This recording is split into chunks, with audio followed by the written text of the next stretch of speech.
श्रीमद् भगवद गीता को ज्यादातर केवल गीता के रूप में संदर्भित किया जाता है, जो एक हिंदू धर्म ग्रंथ है। भगवद गीता में भगवान कृष्ण के 701 श्लोक हैं। यह हिंदू धर्म में सबसे महत्वपूर्ण ग्रंथों में से एक है। यह कुरुक्षेत्र युद्ध के दौरान अर्जुन और भगवान श्री कृष्ण के बीच संवाद है, जिसे महाभारत भी कहा जाता है। गीता को ईश्वर के गीत के रूप में भी जाना जाता है, जहां वह हमारे साथ आध्यात्मिक और जीवन ज्ञान और उसके दर्शन।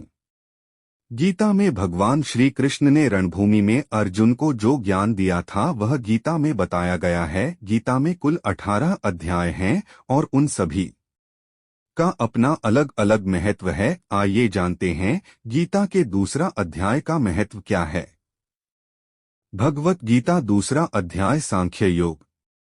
संजय ने कहा, हे धृतराष्ट्र। तब श्री कृष्ण दया से युक्त नेत्रों में आंसू भरे व्याकुल चित अर्जुन से बोले, हे अर्जुन, अनार्य के सेवन करने योग्य अपयशकारक नरक में गिरने वाला मोह इस समय तुम्हारे मन में कहाँ से आया? तुम कायर मत बनो, यह शोभा नहीं देता। तुम हृदय की दुर्बलता को त्याग कर युद्ध के निमित्त खड़े हो जाओ। अर्जुन ने कहा, हे मधुसूदन, मैं रण में पूज्य भीष्म और द्रोणाचार्य के ऊपर बाण प्रहार कर कैसे युद्ध करूं? इस लोक में महात्मा गुरुजनों को न मारकर भीख मांगकर भोजन करना उत्तम है, और अर्थ की कामना के लिए तो गुरुजनों को मारकर उनके रक्त से सने भोगों को भोगूंगा। हम नहीं जानते कि संग्राम में हम दोनों में कौन जीतेगा। यदि हम जीत भी ले तो भी जिनको मार करके हम जीवित रहना नहीं चाहते, वही धृतराष्ट्र का पुत्र हमारे सामने प्रस्तुत हैं। दीनता से मेरी स्वाभाविक वृत्ति नष्ट हो गई है और धर्म के विषय में मेरा चित्त मोहित हो गए हैं। मैं आपसे पूछता हूँ, जिससे निश्चय करके मेरा भला हो वह मुझे समझकर कहिए, क्योंकि मैं आपका शिष्य हूँ और आपकी शरण हूँ। मुझे ज्ञान शिक्षा दीजिए। मुझे पृथ्वी का निष्कंटक राज्य मिल जाए और देवताओं का भी आधिपत्य मिल जाए तो भी ऐसा कोई उपाय नहीं देखता कि जो मेरी इंद्रियों के सूखने वाले शोक को दूर करे। हे गोविंद, मैं युद्ध नहीं करूँगा। यह कहकर अर्जुन चुप हो गए। संजय बोले, हे राजन, दोनों सेनाओं के मध्य में खिन्न होकर अर्जुन बैठे। अर्जुन से भगवान श्री कृष्ण ने ये वचन कहे, हे अर्जुन, जिसके लिए शोक नहीं करना चाहिए तू उसके लिए शोक करता है, और पंडितों के वचन तो कहता है, परंतु पंडित लोग न मारों का सोच करते हैं न जोवितों का। यह बात असंभव है कि मैं पहले न था, तुम भी न थे, और ये राजा भी न थे, और इसके बाद भी नहीं रहेंगे। जैसे देह धारियों को इस देह की लड़कपन, जवानी, बुढ़ापा ये अवस्था होती है, तैसे मृत्यु के बाद दूसरी देह भी प्राप्त नहीं होती है। इसलिए पंडित लोग मोह को प्राप्त नहीं होते हैं। इंद्रिय का शब्दादि विषयों से संयोग जाड़ा, गर्मी आदि सुख दुहक के देने वाला है, आने जाने वाले और नाशवान। जानकार सहन करो हे नर श्रेष्ठ, सुख दुहक को सामान मानने पुरुष को ये बाहर पदार्थ क्लेश नहीं देते। वह मोक्ष पाने का अधिकारी है। असत वस्तु का तो अरित्व नहीं है और सत का अभाव नहीं है। इस प्रकार इन दोनों को ही तत्वज्ञानी पुरुषों ने देखा है। जिससे यह सारा संसार व्याप्त है, उसका विनाश करने में कोई समर्थ नहीं है। इस अविनाशी, अचिंत्य और नित्य जीवात्मा का ये सब शरीर नाशवान है। अतएव हे भारत, तुम युद्ध करो। जो पुरुष इस आत्मा को मरने वाला तथा जो मरने वाले मानते हैं, वे दोनों ही ज्ञानी नहीं हैं, क्योंकि यह आत्मा न मारता है न मरता है। आत्मा न कभी जन्मती न मृत्यु को होती है, न कभी जन्मी थे न मरेगी। यह अजन्मा, नित्य, कभी न घटने बढ़ने वाली और सनातन है। नष्ट होने पर भी वह नाश को प्राप्त नहीं होता। जो पुरुष इस आत्मा को नित्य अविनाशी निविराकर और अजन्मा जनता है, वह किसको घात करावेगा और किसको मरेगा। जिस प्रकार मनुष्य पुराने वस्त्र को फेंककर नया वस्त्र ग्रहण करता है, उसी प्रकार आत्मा पुरानी देह छोड़कर नई देह धारण करती है। आत्मा को शस्त्र नहीं काट सकते हैं और अग्नि नहीं जला सकती है। जल भिगो नहीं सकता। यह न जल सकती, न भीग सकती या गल सकती है, और न सूख सकती है। यह अविनाशी, सर्वव्यापी, स्थिर, अचल और सनातन है। यह इंद्रियों से जाना नहीं जा सकता। यह कल्पना से परे है और इसमें हेर फेर नहीं हो सकता है। इसलिए इसे ऐसा जनता हुए तुम्हें शोक करना उचित नहीं है महाबाहो। यदि तुम इस आत्मा को नित्य जन्म लेने और नित्य मरने वाला मानते हो तो भी तुमको शोक नहीं करना चाहिए, क्योंकि जो जन्मा उसकी मृत्यु और जिसकी मृत्यु हुई है उसका जन्म निश्चय है। अतएव और बात अनिवार्य है, उसके लिए सोच करना व्यर्थ है। जन्म लेने से पहला क्या था किसी को मालूम नहीं, मध्य में कुछ प्रकट होता है, फिर मरने के पीछे क्या होगा कोई नहीं जानता। ऐसी दशा में किस बात का सोच करना तुमको उचित है। कोई मनुष्य तो इस आत्मा को आश्चर्य से देखते हैं, आश्चर्यत वर्णन करना है तो आश्चर्यत मानकर सुनता है, परंतु कोई देख कह सुनकर भी भली प्रकार जनता सबके शरीर में यह आत्मा नित्य अविनाशी कारण सब प्राणियों के विषय तुमको सोच करना उचित नहीं। अपने धर्म को भी सोचकर तुमको धड़कना उचित नहीं है, क्योंकि क्षत्रिय को धर्म पूर्वक युद्ध से और कुछ भला करने वाला नहीं है। हे पार्थ, बिना इच्छा किए स्वर्ग का द्वार रूप यह युद्ध तुमको स्वतः प्राप्त हुआ है।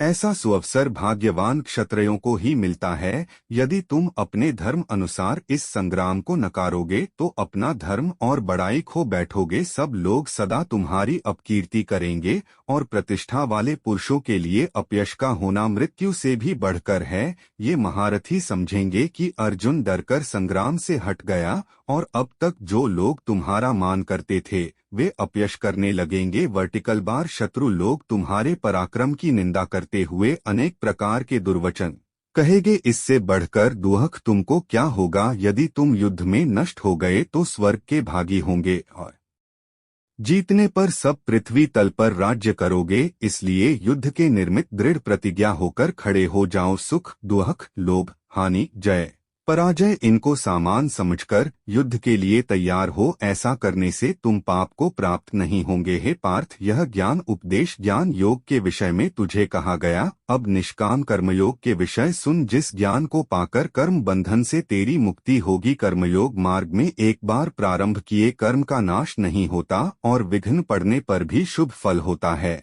और इस कर्म का केवल प्रारंभ ही संसन के भय से छुड़ाकर पूर्ण ब्रह्मा प्राप्त करता है। निश्चय करने वाली बुद्धि इस निष्काम कर्म में एक ही है और कामना वाले पुरुषों की बुद्धि एकाग्र नहीं रहती, उनकी शाखा प्रशाखा होती है। ऐसी दशा में मनुष्य संदेह में रह जाता है। हे अर्जुन, अज्ञानी उस पुषिप्ता वाणी को ही स्वर्ग सुख से बढ़कर कुछ नहीं समझते। स्वर्ग सुख को ही जो उत्तम पुरुषार्थ समझते हैं, उनको कामनाओं से चित्त व्याकुल होने के कारण निश्चयात्मक बुद्धि मोक्ष साधन की नहीं उत्पन्न होती, कारण कि उनका चित्त भोगादि में सदैव निमग्न रहता है। जिन मनुष्य का चित्त इस प्रकार मोह में लिप्त है और जिनकी आसक्ति भोग विलास और ऐश्वर्य में है, ऐसे पुरुषों के अंतकरण में निश्चयात्मक बुद्धि नहीं होती है। हे अर्जुन, वेद त्रिगुणात्मक सकाम है, तुम निष्काम हो जाओ। सुख दुख को सकाम जानकर नित्य योग क्षेम आदि स्वार्थी में न पड़कर धीरजवान और निष्ठा हो। जैसे छोटे छोटे अनेक जलशयों में मनुष्य का कार्य सिद्ध नहीं होता है, बड़े जलशय प्रयोजन अनायास ही सिद्ध जाते हैं, उसी तरह संपूर्ण वेदों में कहा हुआ काम्य कर्मों का फल ब्रह्मा में भक्ति रखने वाले मनुष्य को सहज ही प्राप्त होता है। तुमको केवल कर्म करना चाहिए, फल तुम्हारे अधिकार में नहीं। तुम न तो फल को अभिलाषा से काम करो और निष्कर्म ही रहो। फल की आशा त्याग कर कार्य की सफलता असफलता को समान मानकर तुम योगस्थ होकर कर्म करो, यही कर्म ज्ञान योग है। इस बुद्धि योग सहित कर्म से अन्य कर्म अत्यंत हीन है, इसलिए तुम बुद्धि योग का आश्रय ग्रहण करो। फल की इच्छा रखने वाले निकृष्ट होते हैं। निष्काम कर्म करने वाला पुरुष ईश्वर कृपा से इसी संसार में सुकृत तथा दुष्कृत इस दोनों ही का त्याग कर देता है। इसलिए तुम निष्काम कर्म में प्रवृत्ति हो, वो जो सब कर्मों का कल्याण कारक है। कर्म फल को त्याग कर ही बुद्धि युक्त ज्ञानी पुरुष जन्म बंधन से हटकर मोक्ष को प्राप्त होते हैं। जब तुम्हारी बुद्धि मोह बन के बाहर निकल जाएगी तब तुम्हारा मन आगे सुनने वाली तथा हुई बातों से विरक्त हो जाएगा। वर्टिकल बार अनेक श्रुति स्मृतियों के वचनों को सुनने से तुम्हारी बुद्धि भ्रमित हो गई है। जिस समय वह निश्चल होकर आत्मा में स्थित होगा तभी तुमको तत्व ज्ञान प्राप्त होगा। अर्जुन ने पूछा, हे केशव, आत्मस्वरूप में निश्चल बुद्धि वाला किसको कहा है, उसके लक्षण क्या है और वह कैसे बोलता है, कैसे बैठता है, कैसे चलता है। श्री कृष्ण जी बोले, हे अर्जुन, जो महापुरुष मकई सब कामनाओं को त्याग देते हैं और अपने आप ही में प्रसन्न रहता है, उसको निश्चल बुद्धि वाला कहते हैं। दुख में जिसके मन को खेद नहीं होता और सुख में जिसको आसक्ति नहीं होती और प्रीति भय क्रोध जिसके जाते रहे हैं, वह महात्मा स्थिर बुद्धि वाला मुनि कहाता है। जो सर्वत्र स्नेह करता है, जो शुभ पदार्थ प्राप्त होने से हर्ष नहीं करता, अशुभ से अप्रसन्न नहीं होता, उसी को स्थिर बुद्धि जानना। और कछुआ जैसे अपने अंगों को सिकोड़ लेता है, उसी तरह जो पुरुष अपने इंद्रियों को विषयों से हटाता है, उसी की बुद्धि स्थिर जननी चाहिए। निराहारी पुरुष के विषय घट जाते हैं, परंतु विषयों में उसकी चाह बनी रहती है। परब्रह्म का अनुभव होने पर चाहे भी घट जाती है। वर्टिकल बार, हे अर्जुन, मोक्ष में प्रयत्न करने वाले विद्वान व्यक्ति को भी प्रबल इंद्रियां बलात्कार से उसके मन को जित लेती हैं। इसलिए सब इंद्रियों को विषयों से रोक मेरे विषय तत्पर हो जावे। जिसने इंद्रियों को वश में कर लिया है, उसी की बुद्धि निश्चल है। जो पुरुष विषयों के ध्यान में रहता है, उसमें उसकी प्रीति हो जाती है। प्रीति होने से कामना होती है, इच्छा के पूर्ण होने से क्रोध की उत्पत्ति होती है, क्रोध से अविवेक होता है, अविवेक होने से स्मरण शक्ति नष्ट हो जाती है, स्मरण शक्ति के नाश होने से बुद्धि क्षय हो जाती है। जिसकी बुद्धि का नाश हुआ वह विनाश को प्राप्त होता है। वर्टिकल बार, जो पुरुष राग देश से रहित हो, इंद्रियों से विषय सुख का अनुभव करता है और अपने मन को वश में रखता है, वह शांति को प्राप्त होता है। शांति मिलने पर सब दुखों का नाश हो जाता है। प्रसन्न चित्त वाले की बुद्धि तुरंत निश्चल होती है। जो पुरुष योग युक्त नहीं है, उसकी निश्चल बुद्धि उत्पन्न नहीं होती, ईश्वर में भावना भी नहीं होती। भगवान के न होने से शांति प्राप्त नहीं होती। अशांत को सुख कहाँ से मिलेगा? जैसे वायु नाव को जल में खींच ले जाता है, इसी प्रकार इंद्रियां उस पुरुष की बुद्धि का नाश कर देती है जिसका मन विषय शक्ति से इंद्रियों के पीछे लग जाता है। इस कारण है महाबाहो, जिसकी इंद्रियां विषयों से सर्वथा रोक ली गई है। जो सब प्राणियों की रात है, उनमें संयमी जगाता रहता है, और प्राणी मात्र जिस समय जागते हैं, मुनिजनों को वह रात्रि है। जल से भरे पूर्ण समुद्र में और नदियों का जल भरने पर भी वह अपनी मर्यादा पर रहता है। उसी प्रकार जिस पुरुष में इच्छा न रहने पर भी सब विषय भोग प्रवेश करते हैं, उसी को शांति मिलती है। विषयों की इच्छा करने वाले को शांति नहीं मिलती। जो पुरुष सब कामनाओं को छोड़कर तथा इच्छा रहित विचरता है और ममता अहंकार जिसमें नहीं है, वह शांति को प्राप्त होता है। हे पार्थ, ब्राह्मी स्थिति यही है। ऐसी स्थिति मिल जाने पर प्राणी फिर मोह में नहीं फंसता और अंत समय में पूर्ण ब्रह्मा को प्राप्त होता है। दूसरे अध्याय का महात्म्य। नारायण जी बोले, हे लक्ष्मी जी, दक्षिण देश में एक पूर्ण नाम नगर था। वहाँ एक देव सुशर्मा बड़ा धन पात्र रहता था। वह साधु सेवा करता था। जब संत सेवा करते हुए बहुत दिन बीते, तब एक बाल नामा ब्रह्मचारी आया। उसकी सेवा बहुत करी और विनय करी, हे संत जी, मुझे कृपा करके श्री नारायण जी को पाने का ज्ञान उपदेश करो, जिससे मेरे जीवन का कल्याण और मुक्ति होवे। तब ब्रह्मचारी जी ने कहा, मैं तुझे गीता जी के दूसरे अध्याय का सुनाता हूँ, उसके सुनने से तेरा कल्याण होगा। तब देव सुशर्मा ने कहा, श्री गीता जी के दूसरे अध्याय सुनने कोई आगे भी मुक्त हुआ है। तब बाल ने कहा, मैं तुझे पुरानी कथा सुनाता हूँ, श्रवण कर। एक अयाली वन में बकरियां चलता था और वहाँ मैं भजन किया करता था। एक दिन रात को आयली बकरियां लेकर घर को चल मार्ग में एक सिंह बैठा था। एक बकरी सबसे आगे कही जाती देखकर शेर भाग गया। तब अयाली यह आश्चर्य देखकर बड़ा चकित हुआ और मैं भी वहाँ आ खड़ा हुआ। उस चरवाहे ने मुझे देखकर कहा, मैंने यह आश्चर्य देखा कि बकरी को देख शेर डर के भाग गया। तुम त्रिकालज्ञ हो, यह वृतांत मुझे कह सुनाओ।